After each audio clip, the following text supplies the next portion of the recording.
जय श्री कृष्ण। राधे राधे। राधे सत्संग में सत्संग का रसपान करते सभी आत्मीयजनों, श्री वल्लभ की प्रेरणा से प्रेरित होकर राधे सत्संग में आज हम एक सुंदर प्रसंग देखेंगे कि प्रेम के विवश भगवान की आंख में भी आंसू कब आए। वो एक कर्माबाई का खिचड़ी भोग का प्रसंग देखे, लेकिन उससे पूर्व अगर आपने राधे सत्संग चैनल को सब्सक्राइब न किया हो तो सब्सक्राइब कर लेना, जिससे आपको हर सत्संग की जानकारी मिल सके और अपने स्नेहीजनों को भी ये लाभ मिले। इसके लिए वीडियो लाइक करके शेयर करना। तो प्रियजनों, भगवान श्री कृष्ण की परम उपासक कर्माबाई जो जगन्नाथपुरी में रहती थी और भगवान को बचपन से ही पुत्र के रूप में बसती थी, ठाकुर जी के बाल रूप से वह रोज ऐसे ऐसे बातें करती जैसे ठाकुर जी उनके पुत्र हो और उनके घर में ही वास करते हो। एक दिन हुआ यूं कि कर्माबाई की इच्छा हुई कि अपने ठाकुर जी को फल मेवे की जगह अपने हाथ से कुछ बनाकर खिलाऊं। तो उन्होंने जगन्नाथ प्रभु को अपनी इच्छा बताई। भगवान तो भक्तों के लिए सर्वथा प्रस्तुत है। प्रभु जी बोले, माँ जो भी बना है वो ही खिला दो ना, बहुत भूख लगी है। तो कर्माबाई ने उस वक्त खिचड़ी बनाई थी, ठाकुर जी को खिचड़ी खाने को दे दी। प्रभु बड़े चाव से खिचड़ी खाने लगे और कर्माबाई ये सोचकर भगवान को पंखा जलने लगी कि कहीं गर्म खिचड़ी से मेरे ठाकुर जी का मुंह न जल जाए। संसार को अपने मुख में समाने वाले भगवान को आज कर्माबाई एक माता की तरह पंखा कर रही है और भगवान भक्त की भावना में भाव विभोर हो रहे हैं। तो भक्त वत्सल भगवान ने कहा, मां मुझे तो खिचड़ी बहुत अच्छी लगी, मेरे लिए आप रोज ऐसी खिचड़ी पकाया करो ना, मैं तो यही आकर रोज खाऊंगा। अब तो कर्माबाई जी रोज सुबह उठती, सबसे पहले खिचड़ी बनाती, बाकी सब कुछ बाद में करती थी।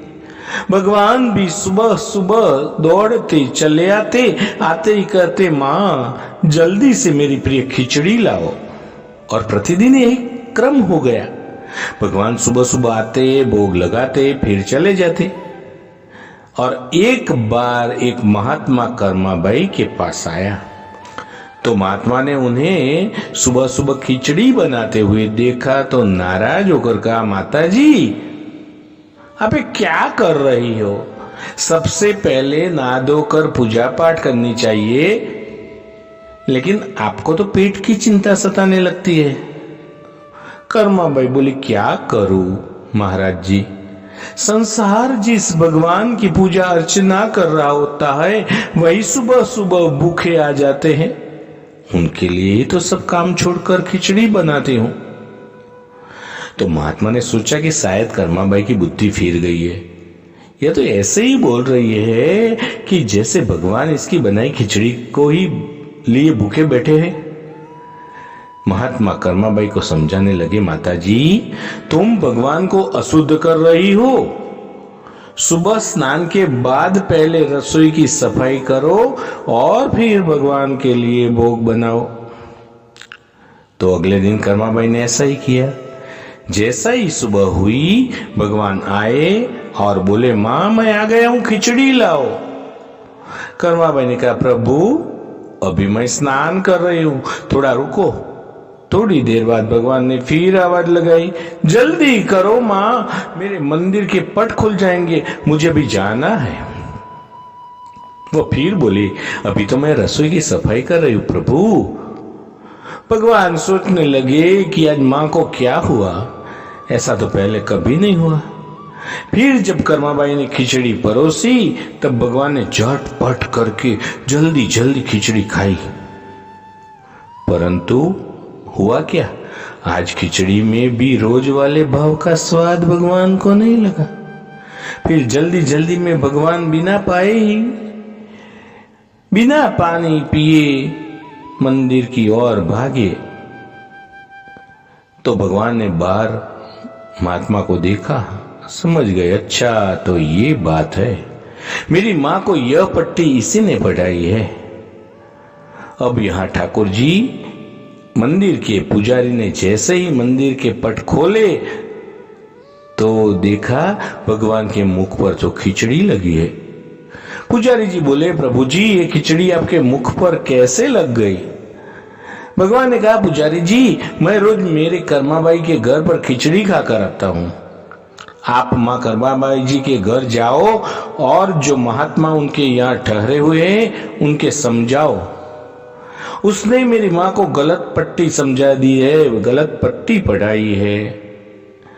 तो पुजारी ने फिर महात्मा जी से जाकर सारी बात कही और उसके बाद समझाया कि भगवान भाव के भूखे हैं। यह सुनकर महात्मा जी घबराए और तुरंत कर्माबाई के पास गए। जाकर उन्होंने कहा, माता जी मुझे माफ करो, ये नियम धर्म तो हम संतों के लिए है। आप तो जैसे पहले खिचड़ी बनाती हो वैसे ही बनाओ, आपके भाव से ही ठाकुर जी खिचड़ी खाते रहेंगे।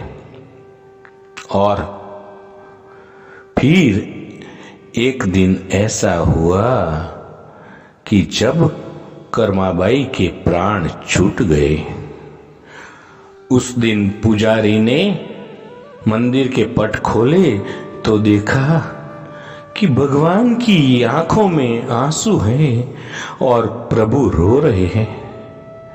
पुजारी ने रोने का कारण पूछा तो भगवान बोले, पुजारी जी आज मेरी माँ कर्माबाई इस लोक को छोड़कर मेरे निज लोक को विदा हो गई। अब मुझे कौन खिचड़ी बनाकर खिलाएगा?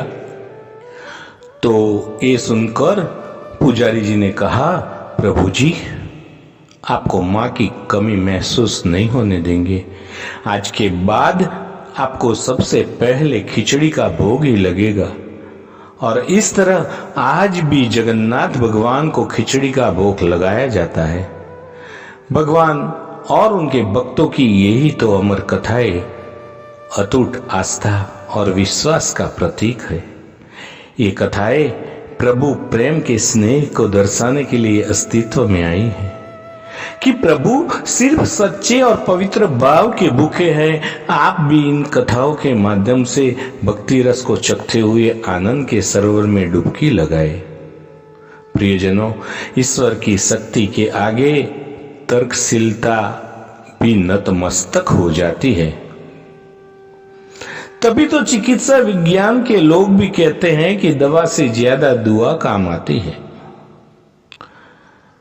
तो प्रियजनों, हमने देखा कि कर्माबाई का खिचड़ी का भोग, उसमें प्रेम का, प्यार का, भाव का कितना महत्व था। और जब कर्माबाई नहीं रही तो भगवान की आंख में भी आंसू आ गए। तो प्रियजनों, इसके साथ ही आज के सत्संग को श्री वल्लभ के चरणों में समर्पित करके अत्रे विराम दे। फिर मिलेंगे राधे सत्संग में नए सत्संग के साथ। जय श्री कृष्ण। राधे राधे।